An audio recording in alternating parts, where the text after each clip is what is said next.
if an umpire is calling like a pitch, an inch outside, and the pitcher's sitting out there all game, I mean, that could be a very big advantage for the pitcher. And in a game that's becoming more home run based, more offensive based, I do want to see. I mean, yeah, it's just that they bring so much character to the field.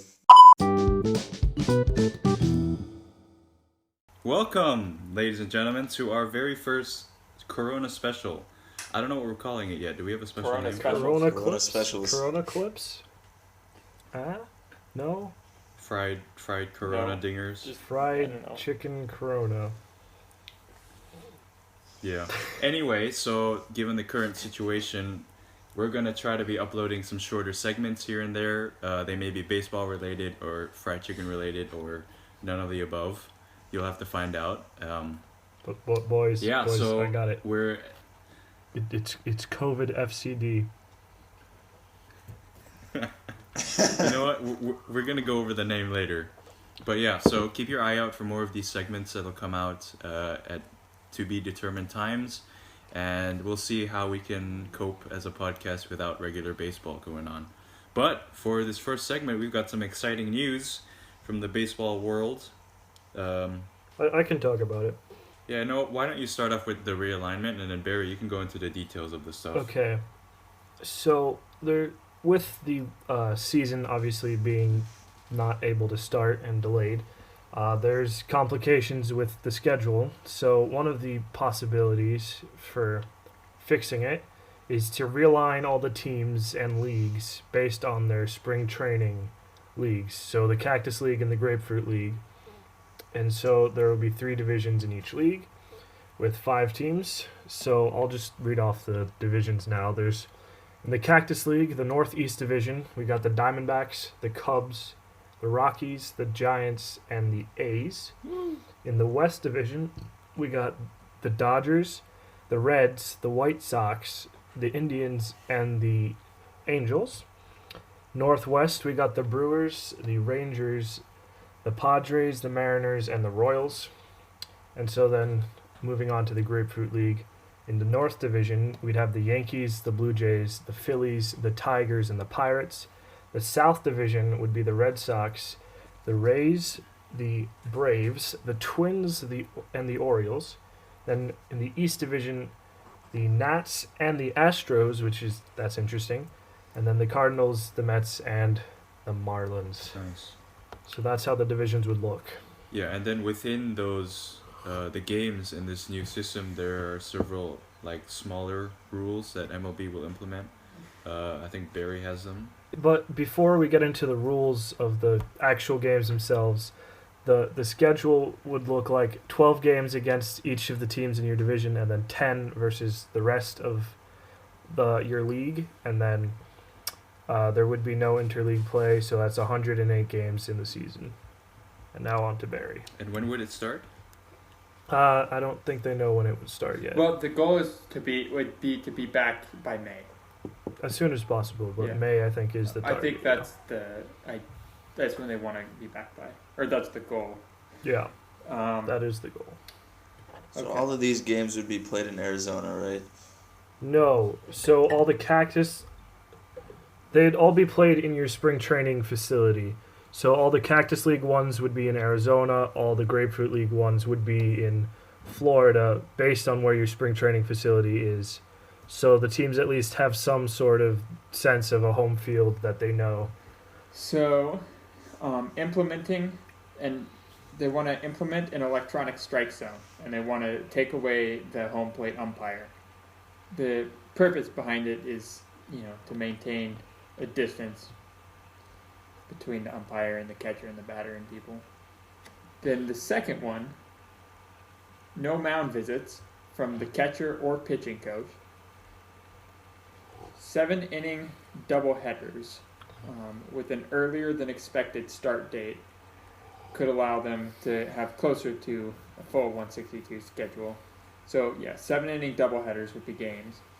And then regular use of on-field microphones by players as an added bonus for TV viewers. And I don't think, it doesn't say this on this exact list, but I believe they would want to expand the roster size a little bit to take on a few extra players. I believe that's a thing. Yeah, fewer off days, more double headers. That would make sense.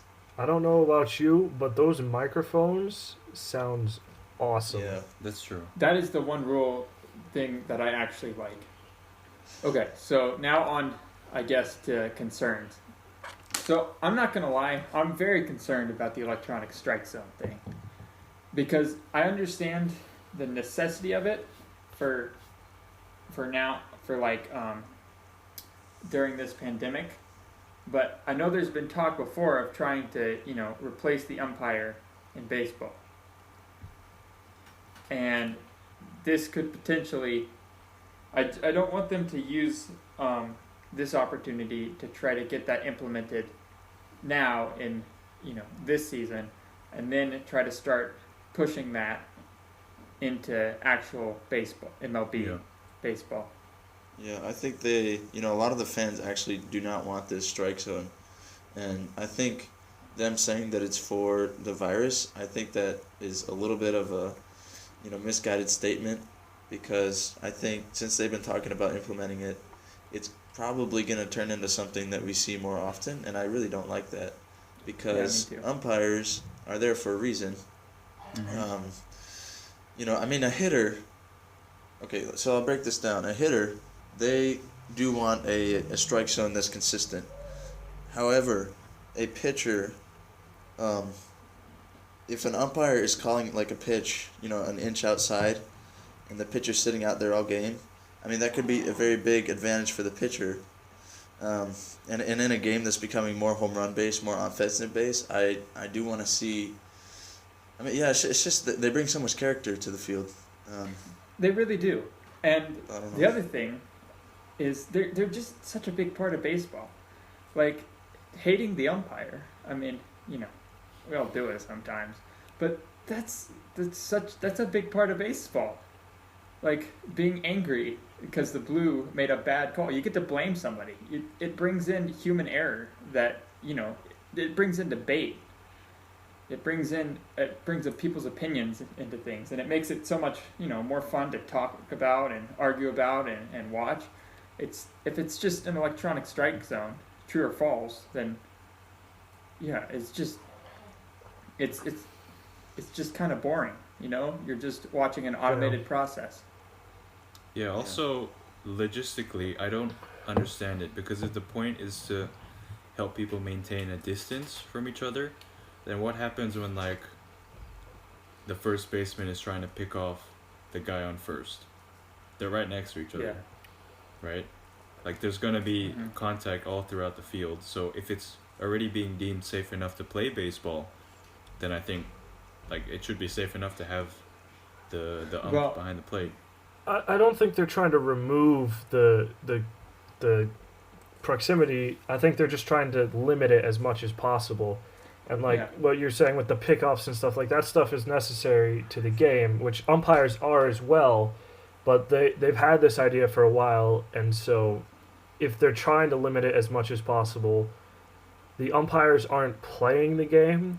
They're just calling it, and if you can have a robot do that job as well, I can see where they're coming from with this idea. I'm not saying that I like it, but I'm saying it makes sense to me, honestly. Well, the other thing is, first of all, the way that I think they're going to work, they're going to try to get it to work, is that all the players shut themselves off from the outside world for 5 months. Oh yeah, That's the idea. Is all the MLB players are completely, going into lockdown. Yeah. So that the virus doesn't spread amongst them. So I think they want to limit the number of people who have to do that. And umpires, if I was as a baseball player, you're a lot more inclined to, jump through hoops to play baseball than you are as an umpire to call a game. Yeah. The other thing is umpires, baseball players are typically young guys in peak shape, whereas umpires and coaches and things like that are typically older on and more susceptible and vulnerable to the virus. So my guess is they also probably want to remove as many people that are more at risk as they can. I honestly think the umpires want the season to start as much as the players do. Joe Right. West has been Yeah. Joe West has been umping for more than 40 years. You've got to go through umpire school. I mean, you've got to do all that. I mean, these guys love it. These guys love baseball. I mean, they're super passionate about it. I don't know why you would go all the way to that highest level of being an umpire if you didn't like the game. And I think that they do actually want to do it. Yeah. Right. We're not saying that they don't want to do it. Like, at least what I got from Barry is okay, I don't know exactly what Barry was saying. What I was saying is that the umpires aren't as essential to making or breaking the game. Well, that's also false. Okay, never mind. Just cut that out. Barry, you talk.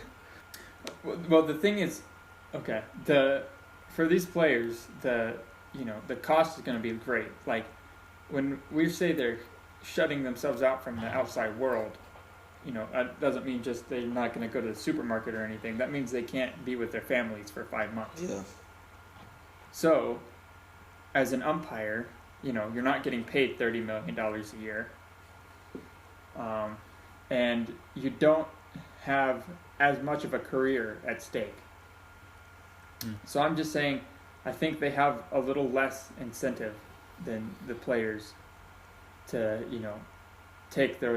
to make the sacrifices that it would take to play baseball. And I don't think all of the players are, going to want to make those sacrifices either. Like, I was watching one thing that was reminding people, like, Mike Trout, if he does this, he's not going to be there to watch his son be born.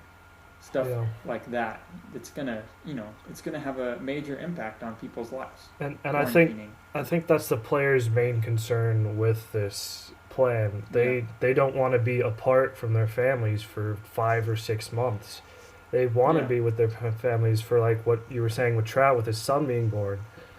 And so that is the one thing with the players. And with comparing the umpires to the players, the umpires don't have as much incentive because they can come back the next season and their physical shape does not matter as much for them. Yeah. Like, half of them are fat, so They still got to put food on the table. they're These guys haven't gotten paid for 6 months. yeah, but they're probably making bank as well. No, they are. You would think they'd have enough money to pay for yeah. Well, I mean, this is all from a perspective of the players and the people who are directly in, parts of the game.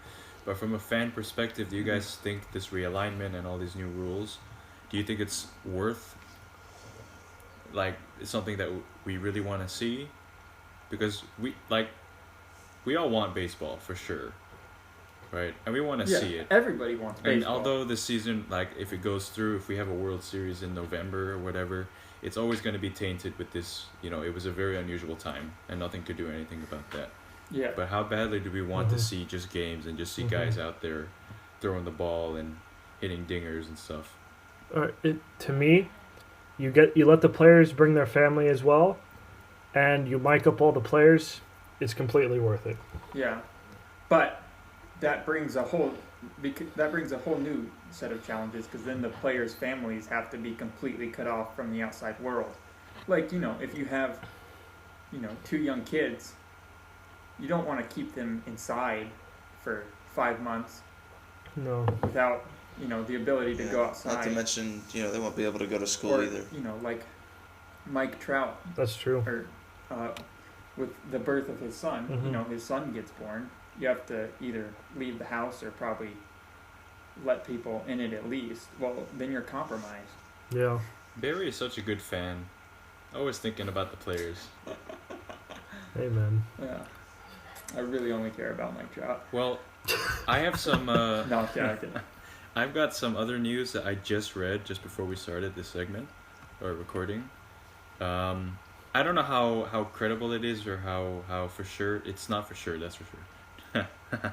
But according to this article, it says, okay, so on Sports Center, Tim Kirkjian,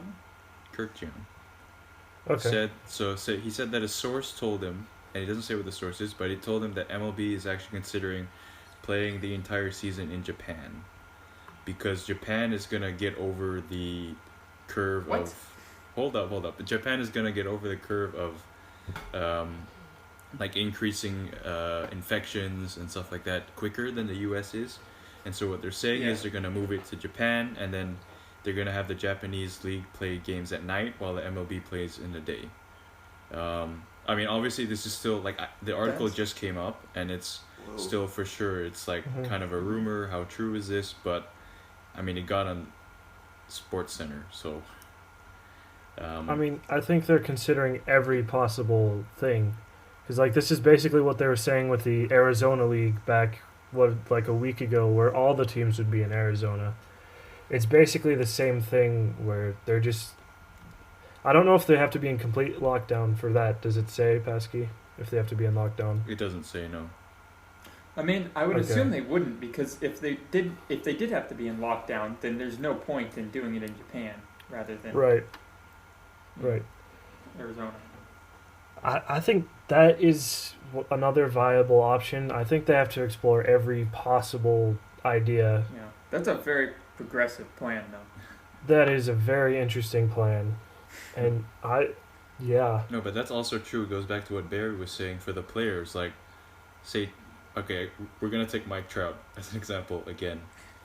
Guys, if you listen to this, please just share us on social media and tag Mike Trout so we can get him in here as a guest. But anyway, think about like that, because Mike Trout can't go to Japan and then go back and forth.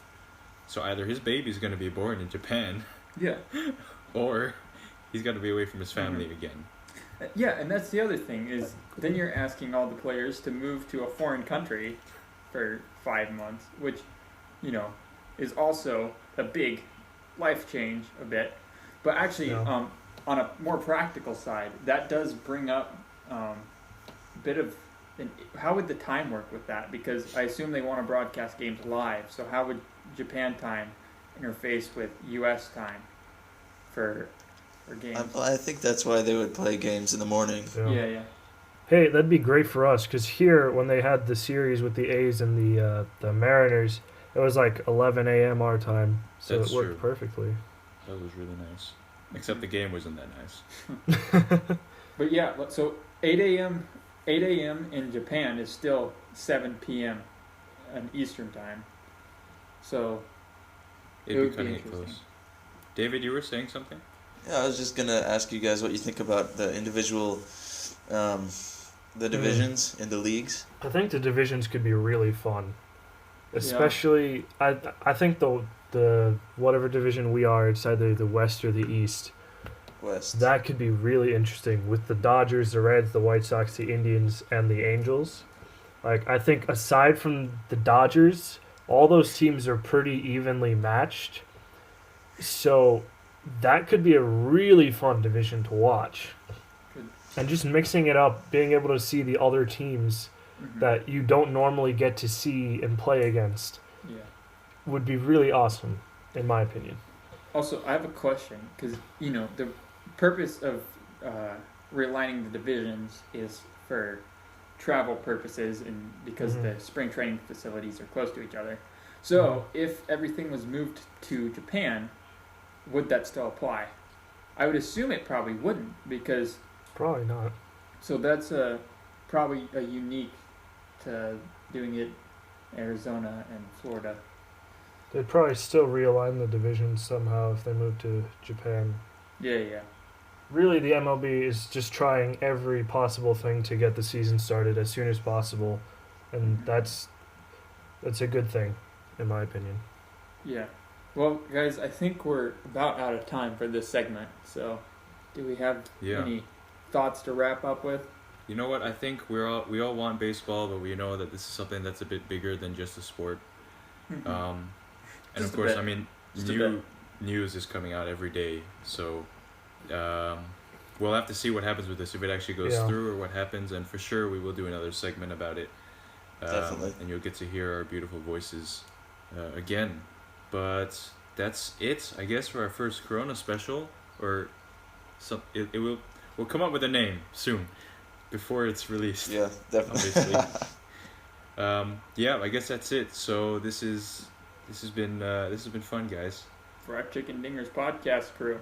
Make sure to follow us on all of our social media. We're on Instagram, Twitter, Facebook, MySpace. Why are we on MySpace? Because Jacob said it in one episode, and so it happened. Yeah. So we're on MySpace. Hey, but I said Tinder in one episode. Are you gonna do that? We should make a Tinder account as well. We're not making Tinder. I don't think you can make a Tinder account. Well, For a you're probably not company, supposed to, but for a that doesn't mean you brand. can't. Okay, anyways, we are off topic. So, Listen wherever podcasts are listened to, except for Google Podcasts, because they have standards. We'll see you next time. Stay safe, stay home, stay healthy. signing off. So long for Goodbye. now. See ya.